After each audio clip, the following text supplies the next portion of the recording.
हे आपलं स्टीमर आहे ज्याच्यात आपण पाणी प्री हिटिंगला ठेवलेलं आहे. त्याचं लेवल बघा, ही लेवल त्या भांड्याच्या खाली असली पाहिजे. त्याला वरती झाकण ठेवायचं म्हणजे ह्या पाण्याला चांगली उकळी येते. आता आपण एकदम कमी तेलामध्ये किंवा विदाऊट ऑइल दोन्ही प्रकारे आपण ही भाजी करू शकतो. आणि करताना तेल अगदी थोडंसं या भांड्याला खाली चिकटू नये म्हणून थोड्या प्रमाणामध्ये तेल टाकायचं आहे. हे बघा माझं तेलाचं प्रमाण किती आहे. हार्डली ते अर्धा चमचाही तेल नाहीये. त्याच्यामध्ये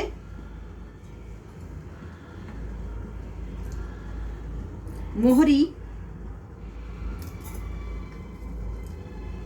जीरा, हिंग, हळद, ही मेथी पावडर. मेथी पावडरमुळे ज्या लोकांना ब्लड शुगरचा प्रॉब्लेम आहे, सांधेदुखी आहे, ती कमी व्हायला मदत येते म्हणून नेहमी ह्याच्यामध्ये भाज्या करताना टाकावी. हा गरम मसाला. आणि ज्यांच्यासाठी आम्ही ही भाजी करतोय ते अत्यंत कमी प्रमाणामध्ये तिखट खातात म्हणून अगदी थोडीशी मिरची मी ह्याच्यामध्ये टाकलेली आहे. आम्ही शक्यतो मिरचीचा वापर फारसा करत नाही.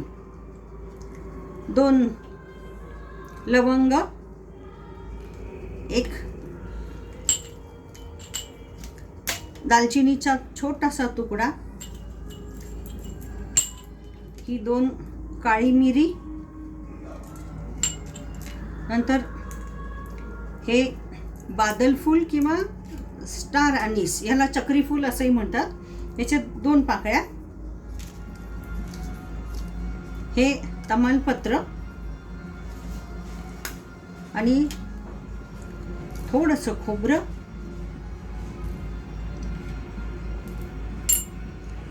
कांदा,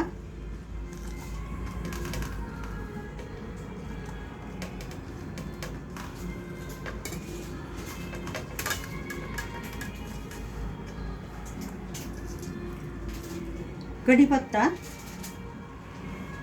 कोथिंबीर, हे सगळं आपण मिक्स करायचं आहे. हां, याच्यामध्ये लसूणची पेस्ट, थोडीशी लसूणची पेस्ट टाकायची आहे आणि हे चांगलं सगळं मिक्स करून घ्यायचं आहे.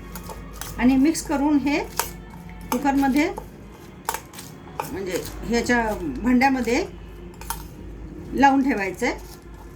आणि हे थोडंसं मिक्स झालं चांगलं की मग त्याच्यामध्ये आपण हे आता आपण आतमध्ये ठेवतोय. 2 मिनिटं मी झाकणाला बंद करून ठेवते आणि 2 मिनिटानंतर त्याच्यामध्ये बटाटा आणि वांगी दोन्ही टाकायचे. ही भाजी पूर्ण तयार झाल्यानंतर त्यात आपण नंतर कोथिंबीर टाकणार आहोत. या भाजीमध्ये एक प्रिकॉशन घ्यायची आहे, ती म्हणजे ही भाजी पूर्ण शिजल्यानंतर याच्यात खाली काढून घेऊन आता आपण कुकरचं भांडं ठेवलं आहे. मी मागच्या तुम्हाला व्हिडिओमध्ये सांगितलं होतं की मीठ ह्याच्यात टाकायचं नाही आहे, परंतु आता आपण यावेळेला हे फक्त एकच भांडं लावलं आहे. त्यामुळे एक भांडं लावलेलं असेल तर तुम्ही ह्या भाजीमध्ये इथे मीठ टाकू शकता. त्यामुळे ही शिजल्यानंतर जेव्हा मीठ टाकायचं तेव्हा मी तुम्हाला दाखवते. मी याच्यात मीठ टाकून मिक्स करणार आहे. हे आता थोडा वेळ मी त्या स्टीमरमध्ये ठेवलेलं होतं. हे चांगलं मिक्स झालं आहे. जसं आपण तेलात कांदा परततो तसं थोडंसं हे हलकंसं गरम होऊ द्यायचं त्याच्यात, म्हणजे कांदा सॉफ्ट होतो. आता ते सॉफ्ट झाल्यानंतर ह्याच्यामध्ये बटाटा आणि वांगी ही टाकून द्यायची आहेत आणि हे चांगलं पुन्हा मिक्स करून घ्यायचं आहे. आणि मिक्स करून पुन्हा त्याच्यात ठेवायचं आहे. जर समजा तुम्हाला पाहिजे असेल ह्याच्यामध्ये रस्सा करायचा असेल तर ह्याच्यात थोडंसं पाणी टाकून रस्साही करता येतो. मी आता कोथिंबीर ह्याच्याबरोबरच टाकते, कारण कोथिंबीर ह्याच्यात टाकली की याचा वास येतो छान. आणि वर काढल्यानंतर पुन्हा अजून थोडीशी कोथिंबीर टाकणार आहे. हे आमच्या घरामध्ये विदाऊट ऑइल जेवण करणारं पेशंट आहे, त्यांच्यासाठी ही भाजी आम्ही करतोय. तुमच्याही घरात जर कोणी असेल की जे ब्लड प्रेशरचा त्रास असेल, हार्टचे प्रॉब्लेम्स असतील किंवा किडनी फेल्युअर, डायलिसिसवरती पेशंट असेल त्यांना सुद्धा तुम्ही ही भाजी करून देऊ शकता खायला.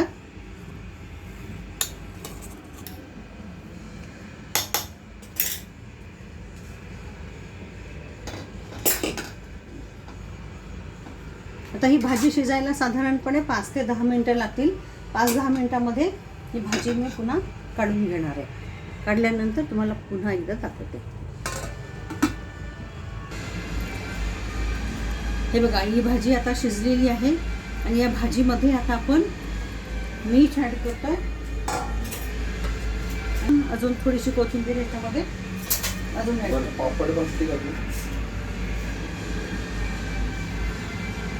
हे कोथिंबीर आणि मीठ टाकून हे चांगलं हलवून घ्यायचं आहे.